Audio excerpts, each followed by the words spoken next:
24 घण्टाका स्थानीय समाचार।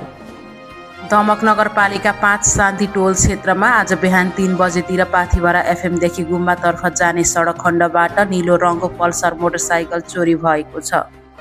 सशस्त्र प्रहरीले मोरङको रत्नमाई नगरपालिका 2 स्थित भरुचोक सीमा नाकामा भारततर्फबाट मोटरसाइकल मार्फत ल्याइदै गरेको 20 लाख भारतीय रुपैयाँ बरामद गरेको छ। विराटनगर बास्केटबल एकाडेमीको आयोजनामा सञ्चालित राष्ट्रिय स्तरको 3x3 बास्केटबल च्याम्पियनसिप सफलतापूर्वक सम्पन्न। जुनास फिटनेस धरान र ग्रान्ड स्टार्स काठमाडौँले च्याम्पियनसिपको उपाधि जितेका छन्। इटहरीको जनता माध्यमिक विद्यालय व्यवस्थापन समिति चयनमा इटहरी उपमहानगरपालिकाले मनोमानी गरेको आरोप लगाउँदै अभिभावकहरूले उपमहानगरपालिकाको गेट अगाडि प्रदर्शन गरेका छन्। बिर्तामोड नगरपालिकामा अलपत्र अवस्थामा रहेको मुक्ति चोकको ऐतिहासिक शालिग बिर्ता बजार स्थित कृषि भवन अगाडि पुनर्स्थापन गर्न प्रस्ताव गरिएको छ।